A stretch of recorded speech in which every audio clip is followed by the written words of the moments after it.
Bismillahirrahmanirrahim. Assalamualaikum warahmatullahi wabarakatuh. Halo semua, perkenalkan nama aku Fathia Zirli Aulia dengan NIM 10011382025152 dari kelas IKMB. Baiklah, di sini aku akan menjelaskan beberapa materi mengenai mengidentifikasikan bahaya. Baiklah, sebelum kita memahami materi lebih jauh, ada baiknya kita tahu dulu nih apa pengertian dari mengidentifikasikan bahaya. Jadi, mengidentifikasikan bahaya ini adalah mengklarifikasi dan mengendalikan bahaya serta risiko dari setiap kegiatan operasional dan produksi perusahaan, baik kegiatan rutin maupun non-rutin. Selanjutnya di sini definisi dari bahaya itu apa sih? Nah, bahaya adalah segala kondisi yang dapat merugikan baik cedera ataupun kerugian lainnya. Atau bahaya adalah sumber, situasi, atau tindakan yang berpotensi mencederai manusia atau sakit penyakit atau kombinasi dari semuanya. Nah, selanjutnya ada definisi dari hazard, resiko, dan safety. Nah, pertama kita akan bahas dulu materi dari hazard. Hazard ini adalah suatu kondisi, bahan, atau cara kerja yang berpotensi menyebabkan kerugian atau kecelakaan. Sedangkan resiko adalah suatu kesempatan terjadinya kerugian atau kecelakaan. Nah, kalau safety atau keselamatan ini adalah suatu pengendalian terhadap kerugian akibat kecelakaan. Jadi, jangan sampai salah pengertian ya. Selanjutnya ada lagi nih pengertian dari analisis resiko, penilaian resiko, dan pengendalian. Nah, analisis resiko ini atau risk analysis adalah suatu kegiatan yang menguraikan resiko dengan cara menentukan besarnya kemungkinan dan tingkat keparahan dari akibat suatu resiko bahaya. Sedangkan penilaian resiko ini adalah menilai sesuatu resiko dengan cara membandingkan terhadap tingkat standar resiko yang telah dapat ditoleransi atau ditetapkan. Pengendalian adalah segala upaya untuk meniadakan resiko agar tidak terjadi kecelakaan yang tidak diinginkan.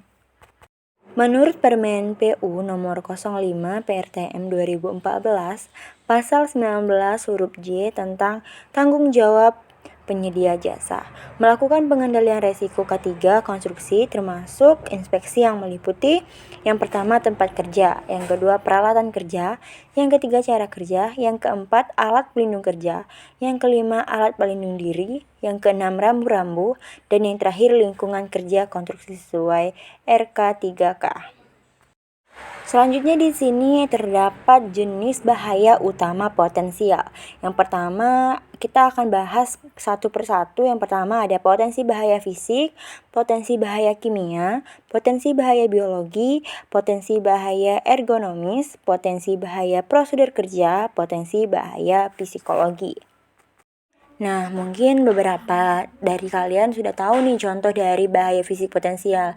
Nah, jadi di sini aku akan jelasin bahaya fisik potensial ini suatu benda atau setiap benda, proses yang secara langsung atau perlahan bisa mencederai fisik orang ataupun bagiannya.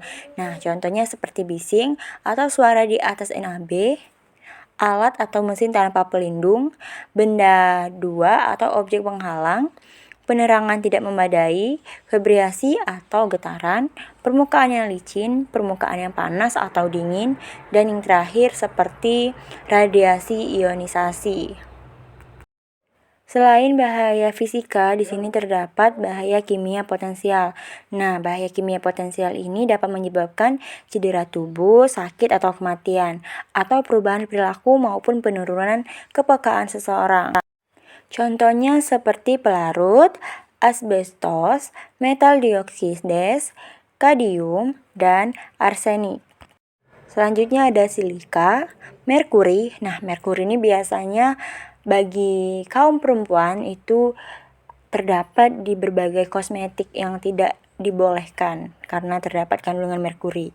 Selanjutnya ada vinyl klorid monomer. Selanjutnya ada diisocyanates dan mineral oil atau sebagainya. Nah, bahaya biologi potensial.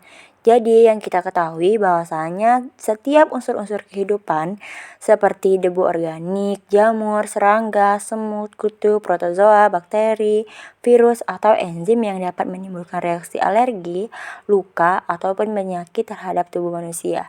Nah, ini contohnya seperti bakteri, infeksi virus HIV, debu organis atau jamur pada kain, butiran-butiran debu, dan serangga. Selanjutnya ada bahaya agronomis potensial. Setiap tempat kerja atau kegiatan yang bisa menyebabkan atau menimbulkan tekanan terhadap fisik atau jiwa ataupun perilaku yang tidak pantas terhadap bagian tubuh seseorang atau ketidaknyamanan dalam bekerja. Jika seseorang melompati langkah-langkah prosedur yang ditetapkan, terus menangani peralatan listrik tanpa menyegelkan lebih dahulu, berjalan di pipa instalasi, tidak mengenakan PPE, dan melalui pekerjaan tanpa surat izin kerja. Ini termasuk bahaya prosedur kerja potensial. Dan yang terakhir ada bahaya psikologi potensial. Nah, jadi contohnya seperti jika seseorang mempunyai masalah dalam keluarga atau masalah bersama sahabat, pacar ataupun yang lainnya, ini bisa menyebabkan seseorang tidak fokus sehingga memikirkan masalah tersebut. Sehingga kemudian dia akan mendapatkan kecelakaan ataupun kejadian yang tidak diinginkan. Jadi ini termasuk bahaya psikologi potensial. Baiklah, mungkin itu saja materi yang bisa saya sampaikan. Semoga bisa bermanfaat dan bisa menambah ilmu pengetahuan kalian.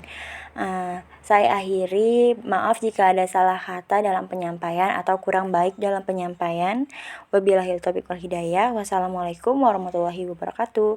Thank you for watching teman-teman.